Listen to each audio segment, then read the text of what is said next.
मेरे प्यारे देशवासियों, नमस्कार। कल माघ पूर्णिमा का पर्व था।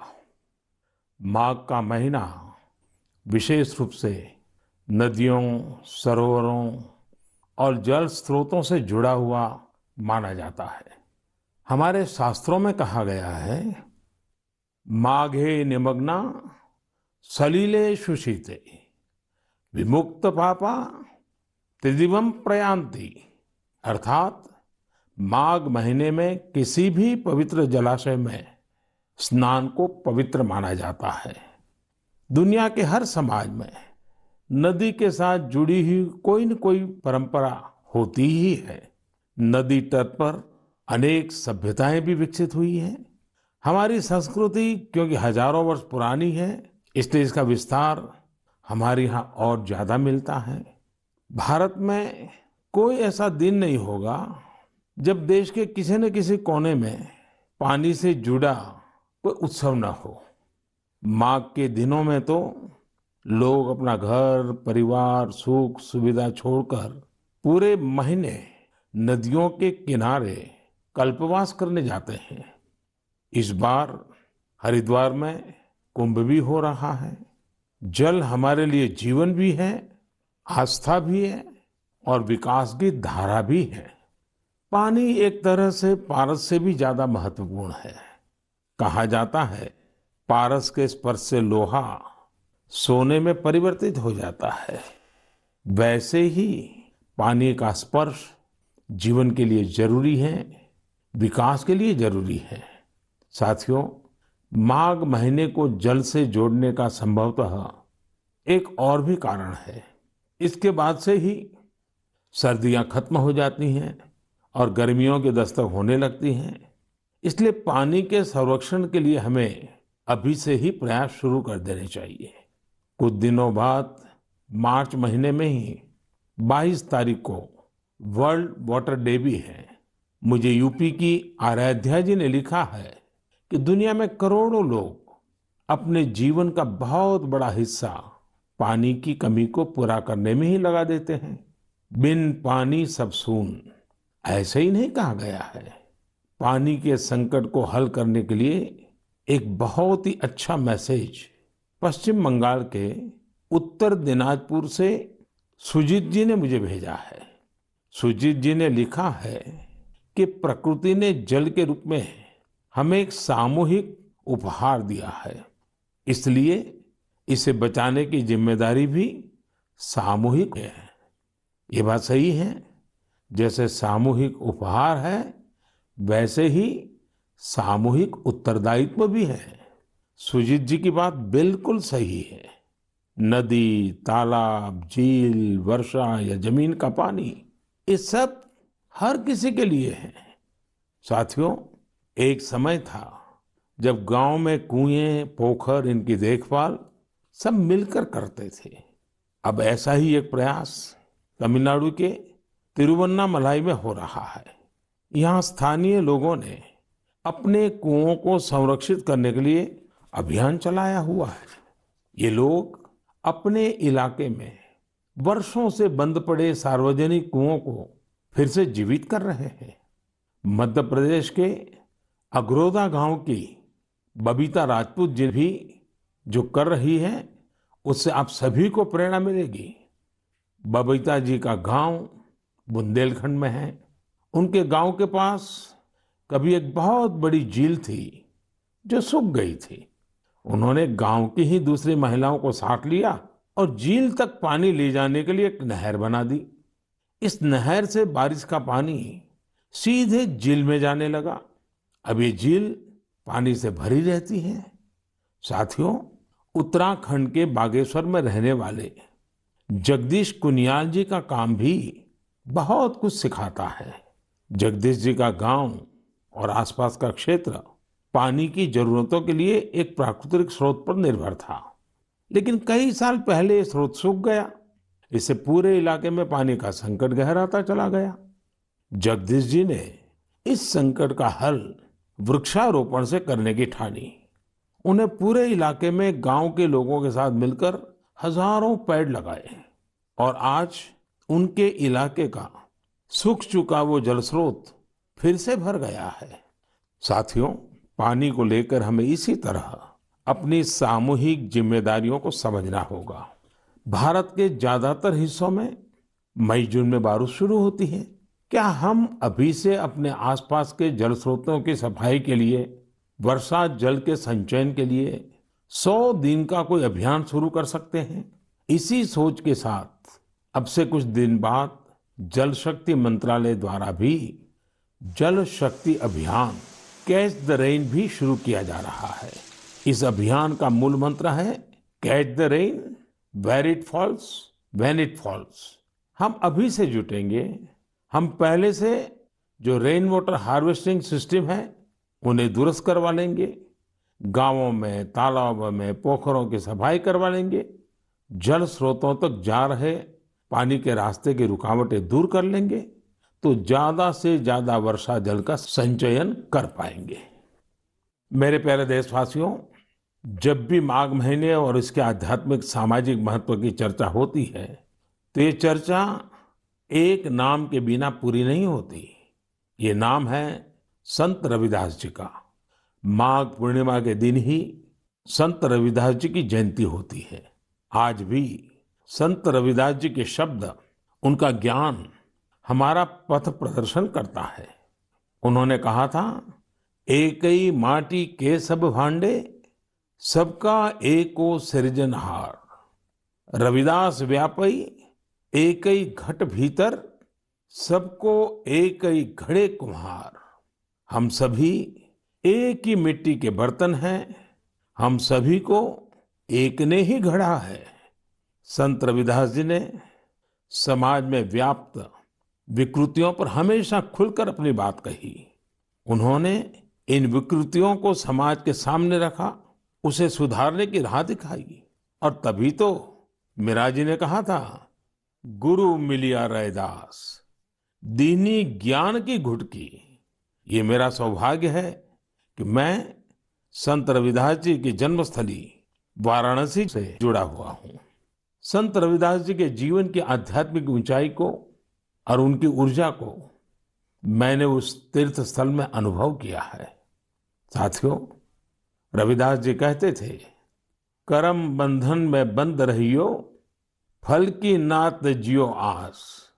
कर्म मानुष का धर्म है, सत भाखे रविदास। अर्थात हमें निरंतर अपना कर्म करते रहना चाहिए, फिर फल तो मिलेगा ही मिलेगा। यानी कर्म से सिद्धि तो होती ही होती है। हमारे युवाओं को एक और बात संत रविदास जी से जरूर सीखनी चाहिए। युवाओं को कोई भी काम करने के लिए खुद को पुराने तौर तरीकों में बांधना नहीं चाहिए।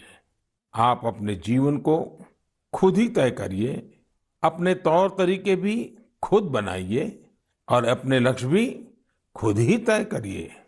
अगर आपका विवेक, आपका आत्मविश्वास मजबूत है तो आपको दुनिया में किसी भी चीज से डरने की जरूरत नहीं है।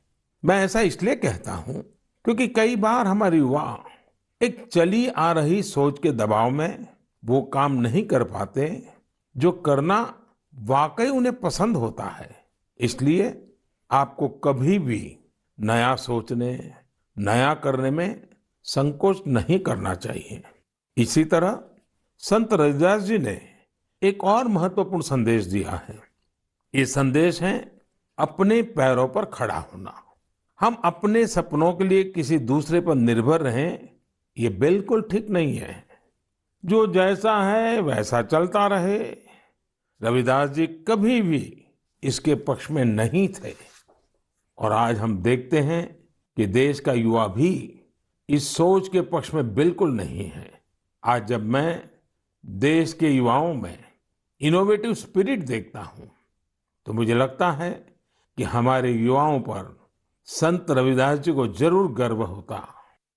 मेरे प्यारे देशवासियों, आज नेशनल साइंस डे भी है। आज का दिन भारत के महान वैज्ञानिक डॉक्टर सीवी रमन जी द्वारा की गई रमन इफेक्ट खोज को समर्पित है। केरल से योगेश्वरन जी ने नमो ऐप पर लिखा है कि रमन इफेक्ट की खोज ने पूरी विज्ञान की दिशा को बदल दिया था। इससे जुड़ा हुआ एक बहुत अच्छा संदेश मुझे नासिक के स्नेहिल जी ने भी भेजा है। स्नेहिल जी ने लिखा है कि हमारे देश के अनगिनत वैज्ञानिक हैं जिनके योगदान के बिना साइंस इतनी प्रगति नहीं कर सकती थी। हम जैसे दुनिया के दूसरे वैज्ञानिकों के बारे में जानते हैं, वैसे ही हमें भारत के वैज्ञानिकों के बारे में भी जानना चाहिए। मैं भी मन की बात के इन श्रोताओं की बात से सहमत हूं। मैं जरूर चाहूंगा कि हमारे युवा भारत के वैज्ञानिक इतिहास को, हमारे वैज्ञानिकों को जाने, समझे और खूब पढ़ें। साथियों, जब हम साइंस की बात करते हैं तो कई बार इसे लोग फिजिक्स, केमिस्ट्री या फिर लैब्स तक ही सीमित कर देते हैं, लेकिन साइंस का विस्तार तो इससे कहीं ज्यादा है। और आत्मनिर्भर भारत अभियान में साइंस की शक्ति का बहुत योगदान भी है। हमें साइंस को लैब टू लैंड के मंत्र के साथ आगे बढ़ाना होगा। उदाहरण के तौर पर हैदराबाद के चिंतला वेंकट रेड्डी जी हैं। रेड्डी जी के एक डॉक्टर मित्र ने उन्हें एक बार विटामिन डी की कमी से होने वाली बीमारियां और उसके खतरों के बारे में बताया। रेड्डी जी किसान हैं। उन्होंने सोचा कि वो इस समस्या के समाधान के लिए क्या कर सकते हैं। इसके बाद उन्होंने मेहनत की और गेहूं चावल की ऐसी प्रजातियों को विकसित की जो खास तौर पर विटामिन डी से युक्त है। इसी महीने उन्हें World Intellectual Property Organization Geneva से पेटेंट भी मिली है। ये हमारी सरकार का सौभाग्य है कि वेंकट रेड्डी जी को पिछले साल पद्मश्री से भी सम्मानित किया था। ऐसे ही बहुत इनोवेटिव तरीके से लद्दाख के उर्गेन फुत्सौग भी काम कर रहे हैं। उर्गेन जी इतनी ऊंचाई पर ऑर्गेनिक तरीके से खेती करके करीब 20 फसलें उगा रहे हैं, वो भी साइक्लिक तरीके से। यानी वो एक फसल के वेस्ट को दूसरी फसल में खाद के तौर पर इस्तेमाल कर लेते हैं। है ना कमाल की बात। इसी तरह गुजरात के पाटन जिले में कामराज भाई चौधरी ने घर में ही सहजन के अच्छे बीज विकसित किए हैं। सहजन को कुछ लोग सरगवा बोलते हैं, इसे मोरिंगा या ड्रमस्टिक भी कहा जाता है। अच्छे बीजों की मदद से जो सहजन पैदा होता है उसकी क्वालिटी भी अच्छी होती है। अपनी उपज को वो अब तमिलनाडु और पश्चिम बंगाल भेजकर अपनी आय भी बढ़ा रहे हैं। साथियों, आजकल चिया सीड्स का नाम आप लोग बहुत सुनते होंगे। हेल्थ अवेयरनेस से जुड़े लोग इसे काफी महत्व देते हैं और दुनिया में इसकी बड़ी मांग भी है। भारत में इसे ज्यादातर बाहर से मंगाते हैं, लेकिन अब चिया सीड्स में आत्मनिर्भरता का बीड़ा भी लोग उठा रहे हैं। ऐसे ही यूपी के बाराबंकी में हरिश्चंद्र जी ने चिया सीड्स की खेती शुरू की है। चिया सीड्स की खेती उनकी आय भी बढ़ाएगी और आत्मनिर्भर भारत अभियान में मदद भी करेगी। साथियों, एग्रीकल्चर वेस्ट से वेल्थ क्रिएट करने के भी कई प्रयोग देश भर में सफलतापूर्वक चल रहे हैं। जैसे मदुरई के मुरुगेसन जी ने केले के वेस्ट से रस्सी बनाने की एक मशीन बनाई है। मुरुगेसन जी के इस इनोवेशन से पर्यावरण और गंदगी का भी समाधान होगा और किसानों के लिए अतिरिक्त आय का रास्ता भी बनेगा। साथियों, मन की बात के श्रोताओं को इतने सारे लोगों के बारे में बताने का मेरा मकसद यही है कि हम सभी इनसे प्रेरणा लें। जब देश का हर नागरिक अपने जीवन में विज्ञान का विस्तार करेगा, हर क्षेत्र में करेगा, तो प्रगति के रास्ते भी खुलेंगे और देश आत्मनिर्भर भी बनेगा। और मुझे विश्वास है ये देश का हर नागरिक कर सकता है। मेरे प्यारे साथियों, कोलकाता के रंजन जी ने अपने पत्र में बहुत ही दिलचस्प और बुनियादी सवाल पूछा है और साथ ही बेहतरीन तरीके से उसका जवाब भी देने की कोशिश की है। वे लिखते हैं कि जब हम आत्मनिर्भर होने की बात करते हैं तो इसका हमारे लिए क्या अर्थ होता है। इसी सवाल के जवाब में उन्होंने खुद ही आगे लिखा है कि आत्मनिर्भर भारत अभियान केवल एक गवर्नमेंट पॉलिसी नहीं है, बल्कि एक नेशनल स्पिरिट है।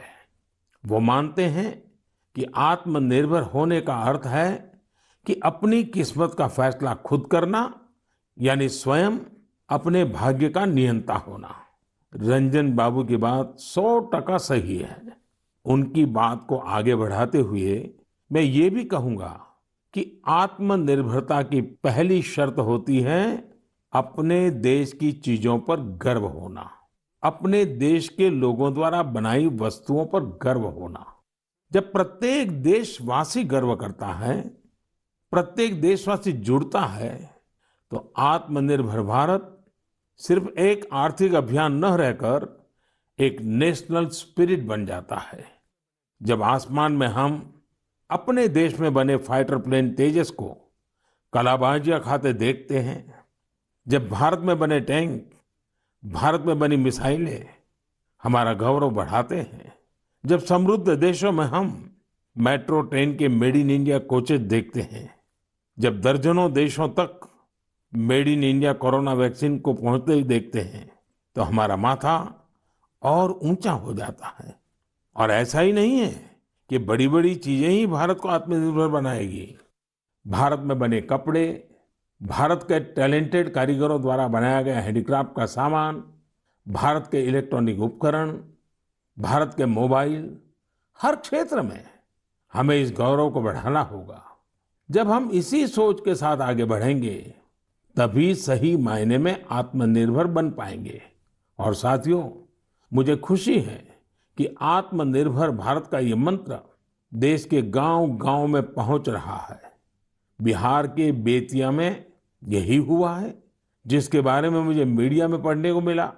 बेतिया के रहने वाले प्रमोद जी दिल्ली में एक टेक्नीशियन के रूप में एलईडी बल्ब बनाने वाली फैक्ट्री में काम करते थे। उन्होंने इस फैक्ट्री में कार्य करने के दौरान पूरी प्रक्रिया को बहुत बारीकी से समझा, लेकिन कोरोना के दौरान प्रमोद जी को अपने घर वापस लौटना पड़ा। आप जानते हैं, लौटने के बाद प्रमोद जी ने क्या किया? उन्होंने खुद एलईडी बल्ब बनाने की एक छोटी सी यूनिट ही शुरू कर दी।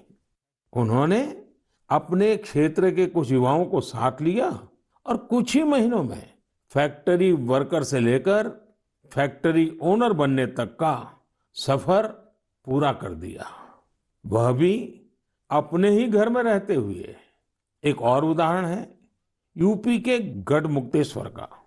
गढ़मुक्तेश्वर से श्रीमान संतोष जी ने लिखा है कि कैसे कोरोना काल में उन्होंने आपदा को अवसर में बदला। संतोष जी के पुरखे शानदार कारीगर थे, चटाई बनाने का काम करते थे। कोरोना के समय जब बाकी काम रुके, तो इन लोगों ने बड़ी ऊर्जा और उत्साह के साथ चटाई बनाना शुरू किया। जल्द ही उन्हें न केवल उत्तर प्रदेश बल्कि दूसरे राज्यों से भी चटाई के ऑर्डर मिलने शुरू हो गए। संतोष जी ने यह भी बताया है, इससे इस क्षेत्र की सैकड़ों साल पुरानी खूबसूरत कला को भी एक नई ताकत मिली है।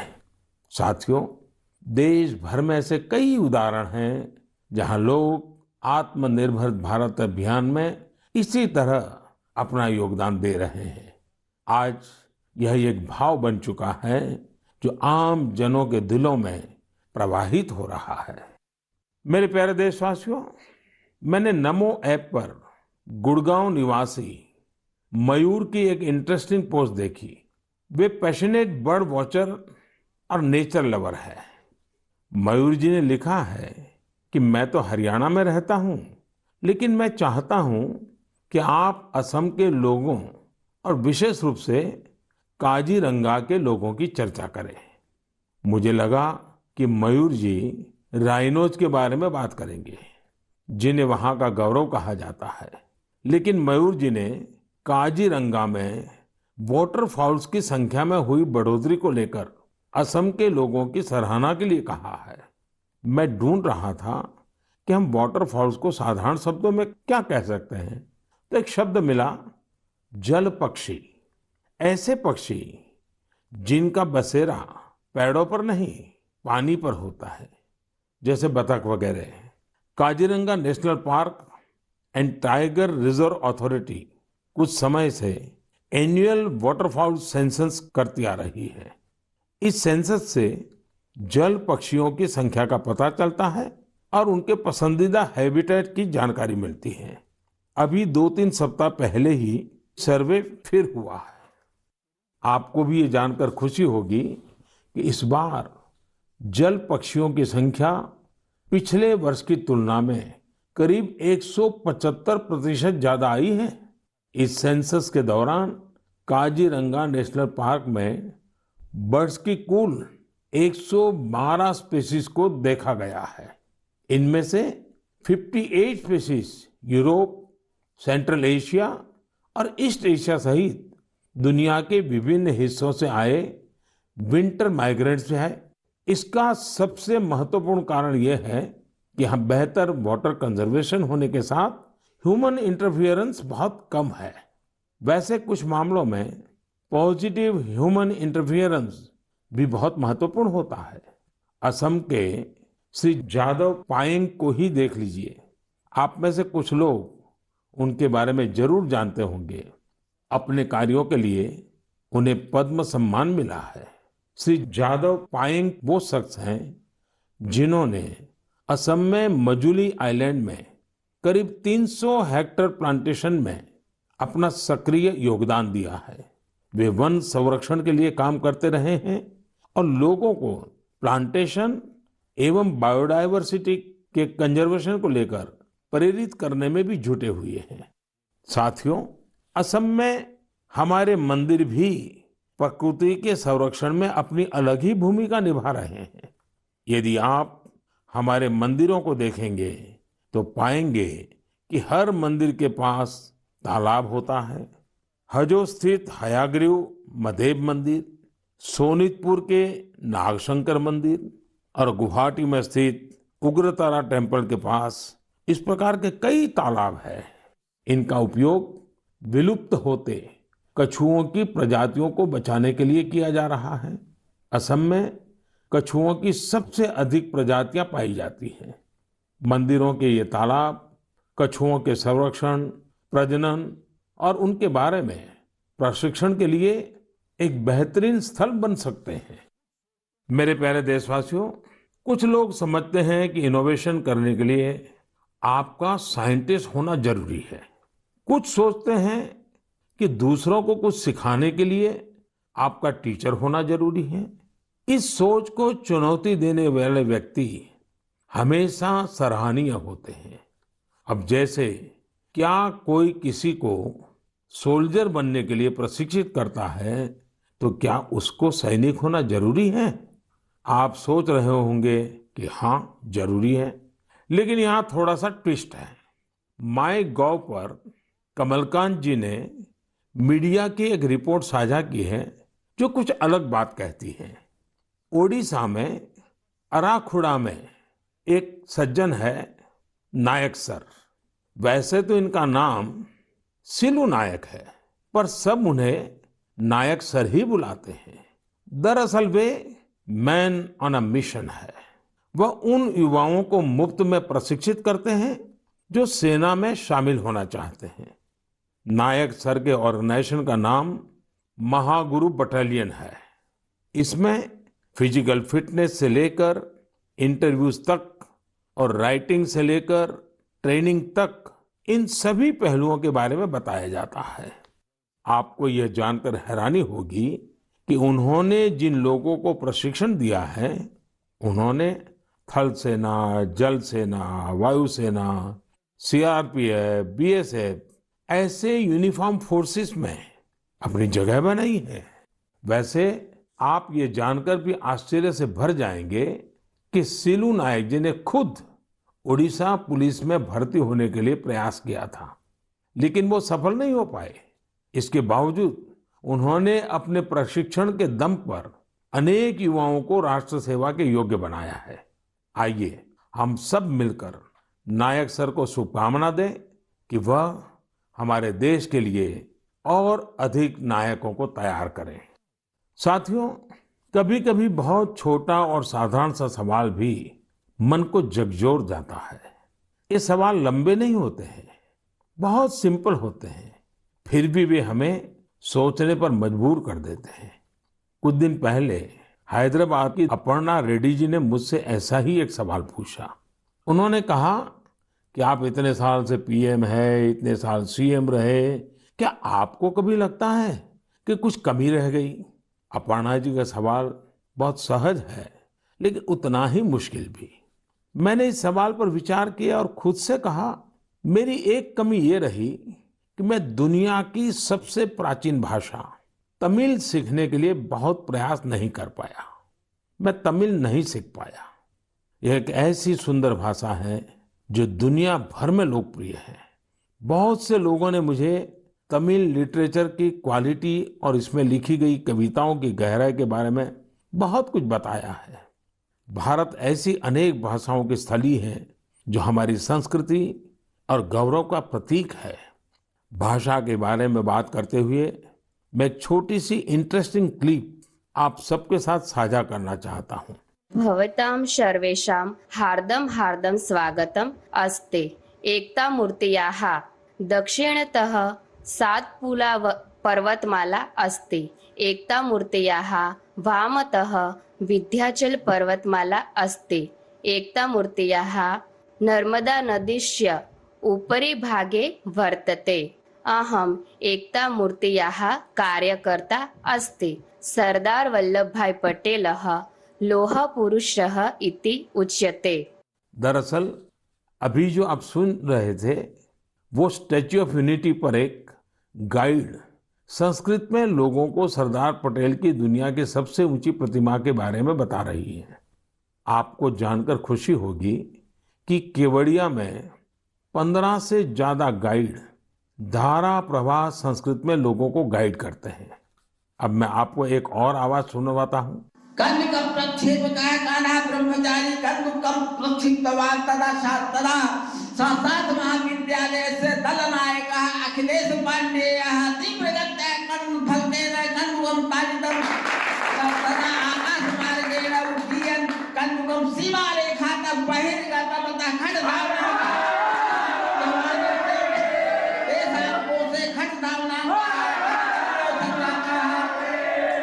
आप भी इसे सुनकर हैरान हो गए होंगे। दरअसल ये संस्कृत में की जा रही क्रिकेट कमेंट्री है। वाराणसी में संस्कृत महाविद्यालयों के बीच एक क्रिकेट टूर्नामेंट होता है। ये महाविद्यालय है शास्त्रार्थ महाविद्यालय, स्वामी वेदांती वेद विद्यापीठ, श्री ब्रह्मवेद विद्यालय और इंटरनेशनल चंद्रमौली चैरिटेबल ट्रस्ट।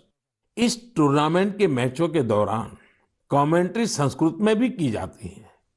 अभी मैंने उस कमेंट्री का एक बहुत ही छोटा सा हिस्सा आपको सुनाया। यही नहीं, इस टूर्नामेंट में खिलाड़ी और कमेंटेटर पारंपरिक परिधान में नजर आते हैं।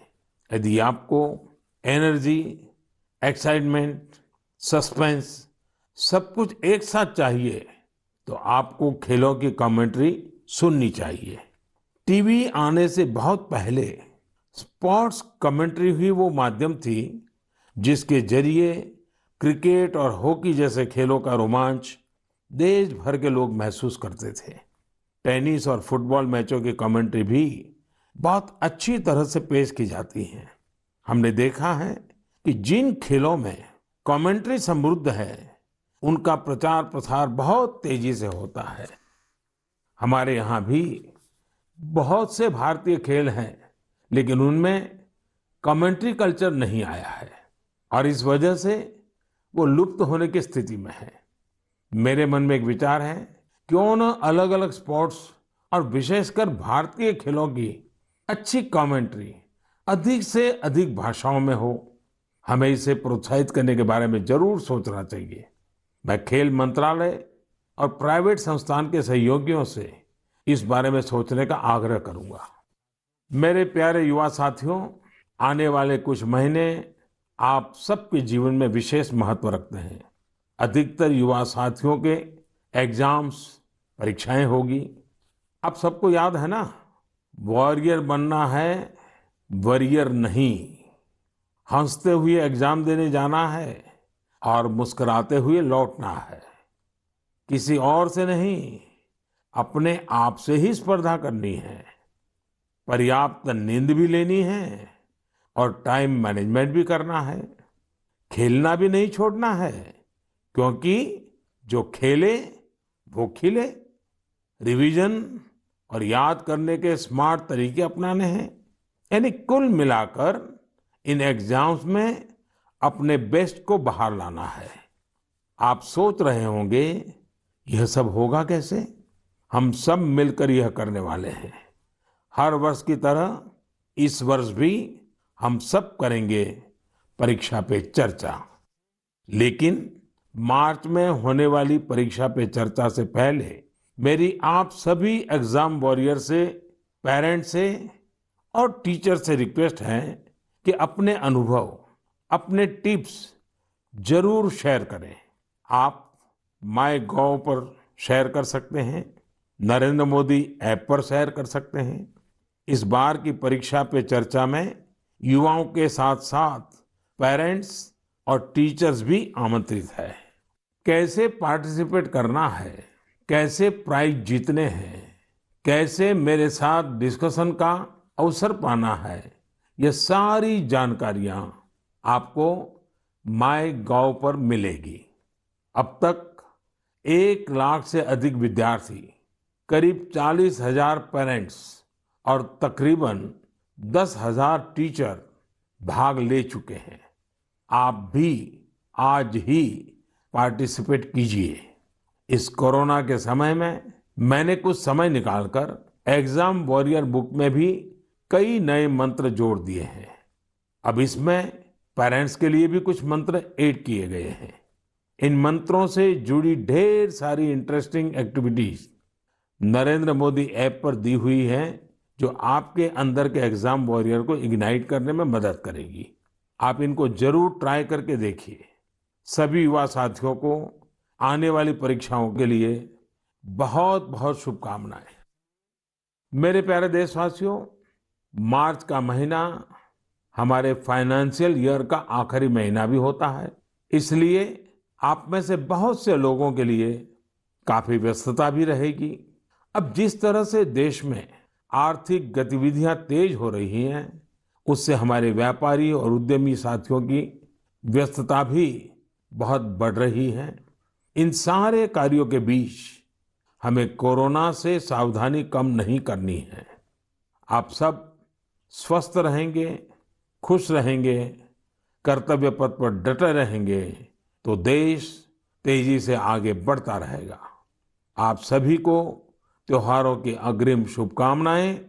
साथ साथ कोरोना के संबंध में जो भी नियमों का पालन करना है, उसमें कोई ढिलाई नहीं आनी चाहिए। बहुत बहुत धन्यवाद।